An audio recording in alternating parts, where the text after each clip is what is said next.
Hello everyone. In today's video I will be going through the first part of these notes. The Algebra 2A notes, they cover 1-1 and 1-2. 1-1 is solving absolute value equations, and then 1-2, which I'll talk about tomorrow, covers the inequalities. So today we're talking about absolute value expressions. The absolute value of a number is its distance from 0 on a number line. The symbol, the x with the two vertical lines next to it, is used to represent the absolute value of a number x. Some things you need to know about absolute values. One, they are always positive. So when you put a number inside of here, it's going to come out positive every single time. And then when we have an equation, here are the steps you're going to use to solve that equation. First, you will isolate your absolute value. That's another way of saying get the absolute value by itself. Then you'll write two equations. Then you'll solve those equations. And lastly, you have to check your answers to those the answers you got from those equations. Because there are times where you're going to get an answer that is not actually correct. We will talk about that when we get to it. Problems 1 through 3 here, all we're doing is we're figuring out the solution to the following equations, and we need to basically just drive home the point of what an absolute value is. So starting with number 1, absolute value of x equals 10. Basically, what can I put in here for x that will give me 10? Well, if I put in 10, absolute value of 10 is 10. And if I put in negative 10, absolute value of negative 10 is still positive 10, because again, these are always positive. I can show you on the number line, just to give you an idea. We start at 0 in the middle, 10 on the right, and negative 10 on the left. Reminder, what this equation, absolute value of x equals 10, actually means is that the distance of x from 0 is 10. So, if x is 10 away from 0, it's either going to be equal to 10 or negative 10. Those are the only two numbers that x can be for it to be 10 away from 0. Same concept with the fraction. If we have the absolute value of z equals 2/3, that means z equals 2/3 or z equals negative 2/3. So we consider both cases. Number 3, the absolute value of m equals negative 7. So, reminder, absolute values are always going to come out positive. The fact we have absolute value of something equals a negative number is already suspicious. This does not work. But in case you're not convinced, let's try it. The only way I can get a 7 out of here is if 7's in here. So let's try 7. Positive 7 is going to give me 7. If I try negative 7, that's still going to give me positive 7. So there's no way to get negative 7. So this is no solution.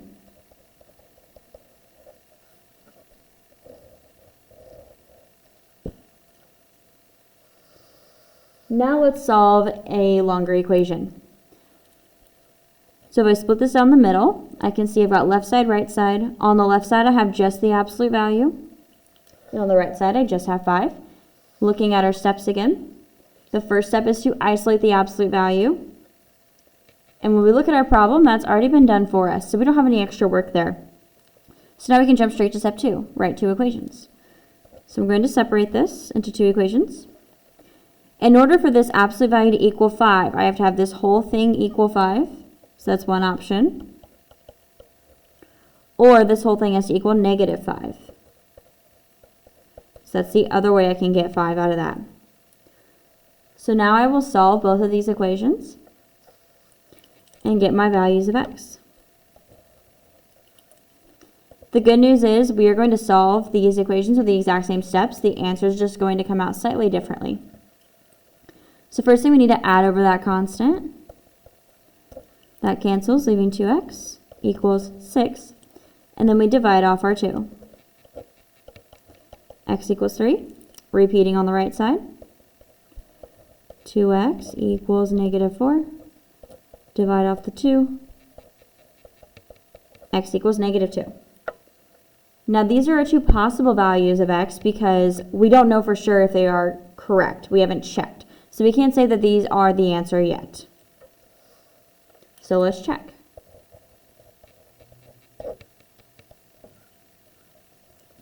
So I'm going to check x equals 3 first. I'm going to plug it back into my equation here before I remove the absolute value. 2 times 3 minus 1 equals 5. Keeping this inside the absolute value. 2 times 3 is 6 minus 1. 6 minus 1 is 5. And then I need to make sure I'm asking myself what this equals before I just assume and drop it. Absolute value of 5 is 5, and 5 should equal 5, like that. You should get the same thing on both sides. If you get something different, that means that this is not a solution. Since it worked, x equals 3 is a solution. And then I will work with x equals negative 2. You have to check both solutions. Just because the first one works doesn't guarantee that the second one will work. 2 times negative 2 minus 1 equals 5. Simplifying. 2 times negative 2 is negative 4 minus 1. Negative 4 minus 1 is negative 5. And then lastly, the absolute value of negative 5 is a positive 5. And once again, 5 equals 5, as it should. So that means that x equals negative 2 is also a solution. So x equals 3 and x equals negative 2. That's the answer. Number 5, we've got another one. Absolute value of a minus 4 minus 5 equals 0. Check to see where the absolute value is. We see that it is not isolated yet because this negative 5 is in the way. I need to move that over. So I'm going to add it to both sides. This cancels. Now I have a minus 4 inside the absolute value equals 5. And now I have the isolated absolute value. I can make two different equations.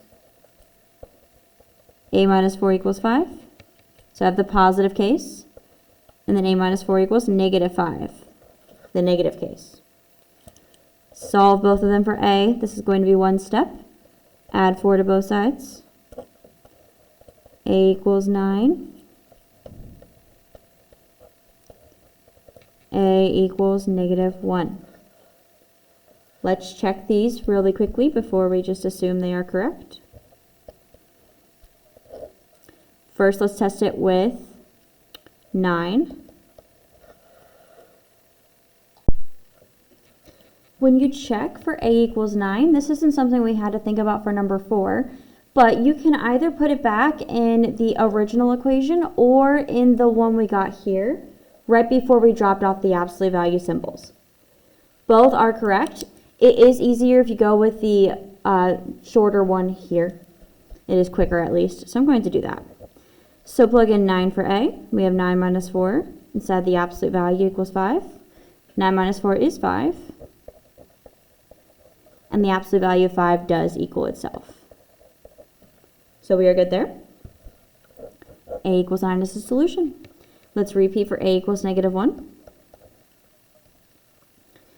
So we have negative 1 minus 4 equals 5. Negative 1 minus 4 is a negative 5. Don't forget the absolute value. Absolute value of negative 5 is still a positive 5. So once again, 5 equals 5. A equals negative 1 is a solution. And we are done. Next page, we have 3 more problems to discuss.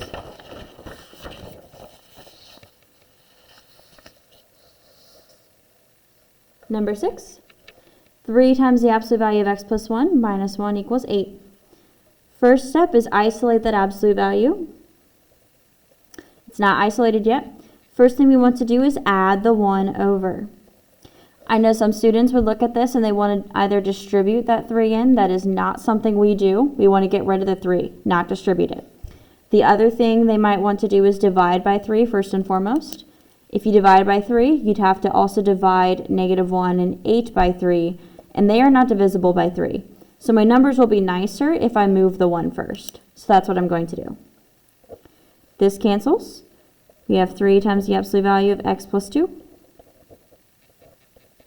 8 plus 1 is 9. Now when we divide off that 3, absolute value of x plus 2 equals 9 over 3 is just 3. That worked out very nicely. Now I've got the absolute value isolated, and I can make my two equations. X plus 2 equals 3, and then x plus 2 equals negative 3. So we got the positive and the negative. Now let's solve for x. Just one step. Move the constant, which is 2, so I'll subtract it on both sides. X is 1, and x is negative 5. Again, we need to actually check that. So first, let's check x equals 1, and I'm just going to plug it back into that smaller equation here, the one right before I dropped the absolute value symbol. 1 plus 2 equals 3. 1 plus 2 is 3. Absolute value of 3 is 3. And 3 should equal 3. So x equals 1 is a solution. And x equals negative 5 we'll check as well. Negative 5 plus 2 equals 3. Negative 5 plus 2 is negative 3. Don't forget the absolute value. Absolute value negative 3 is positive 3. And again, that checks out. So x equals negative 5 is also a solution. Number 7. Absolute value of 3x plus 2 equals 4x plus 5. Splitting this down the middle, we see that the absolute value is already isolated, so I don't have to do any work there. When I make my equations, I'm going to have a little bit more room because this is going to take up more space. So I start with 3x plus 2 equals 4x plus 5. And then 3x plus 2 equals. Now I'm going to take the negative of the right side of the equation. When I do that, I'm not only subtracting 4x, I'm also subtracting 5. I'm taking the negative of the whole thing. So what I recommend you do is you put this in parentheses and put the negative on the outside. That way it's a reminder that you need to distribute this negative to both numbers. It's very easy to just put negative 4x plus 5, but that is incorrect. So I'm going to start with the equation on the left side first. I've got 3x and 4x. I'm going to move the smaller one, so I'll subtract 3x on both sides. You can subtract the 4x if you prefer. You'll just end up with a negative x. 2 equals 4x minus 3x is just x plus 5. And I will subtract the 5 on both sides to get x by itself. X equals negative 3. Repeat. This time I have an extra step. I have to distribute this negative into here. Reminder, that's like distributing a negative 1. And all I'm going to do is change the signs on both numbers. So now I have negative 4x minus 5. And then bring down the 3x plus 2. This time I have positive 3x and negative 4x. Negative 4x is smaller, so that's what I will move. Add 4x to both sides. Now I have 7x plus 2 equals negative 5. Subtract the 2 on both sides. 7x equals negative 7. Lastly, divide off that 7.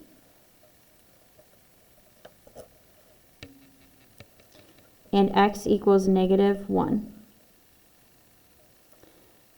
Again, I need to actually check for these. And I already know this is going to take a lot of space, so I'm going to kind of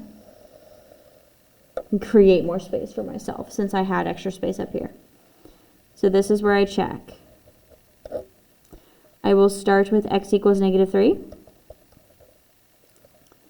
Since I started with the equation that was the original, this is the one I have to plug it back into. So I have absolute value of 3 times negative 3 plus 2 equals 4 times negative 3 plus 5. Absolute value of 3 times negative 3 is negative 9 plus 2 equals 4 times negative 3 is negative 12 plus 5. Absolute value of negative 9 plus 2 is negative 7. Negative 12 plus 5 is also negative 7. Absolute value of negative 7 is a positive 7 equals negative 7. Notice here we have 7 equal to negative 7. Yes, their number is the same, but their sign is different. So these are not equal. Since these are not equal, x equals negative 3 is not a solution here. And actually, x equals negative 3 is what we call an extraneous solution.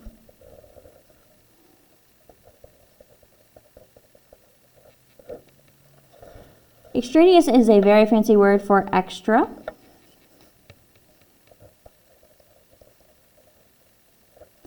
And more specifically, it's outside the scope of this problem. And what I mean by that, x equals negative 3 is a valid solution to this equation. 3x plus 2 equals 4x plus 5. But when I add the requirement that this left side be a positive number because of the absolute value, now the solution doesn't work. Because if I didn't have the absolute value, I would have gotten negative 7 equals negative 7 if I plug it back into here, which works.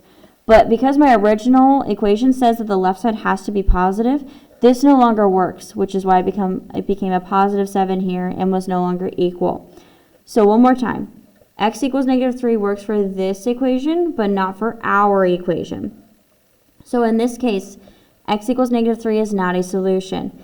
This is exactly why we need to check our answers on these problems. All right, just because this one didn't work doesn't mean x equals negative 1 doesn't work either. We have to check both. So let's check it. X equals negative 1.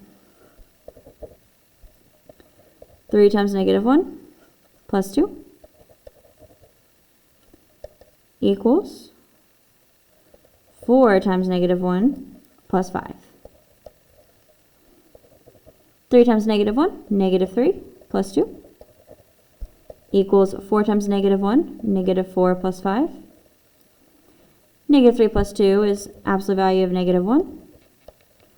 Negative 4 plus 5 is a positive 1. Absolute value of negative 1 is a positive 1. 1 equals 1. That works. X equals negative 1 is a solution to this problem. It is the only solution to this problem. So we have one answer here. Last but not least, number 8. 1/2 absolute value of 1/2 x plus 3 equals negative 1.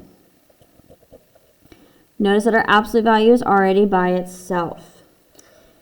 Now, if we look here, notice that this is absolute value equals a negative number. This negative number should catch your eye, and you should be asking yourself some things. You should be worried about it. Reminder, there is not a single thing I can put in for x to make this whole thing negative, because these absolute values tell you are going to come out with a positive number. So it can never equal negative 1.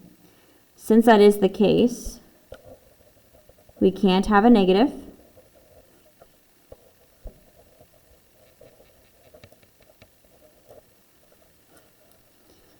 So what I mean by that, absolute value of x can never equal a negative number, ever.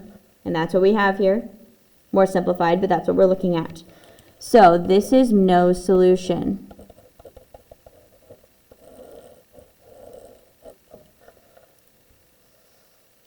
Now what if you get this problem and you just jump right in? Because I know a lot of students, they get their problems and they're automatically like, okay, I got to do A, B, and C. I got to do these steps.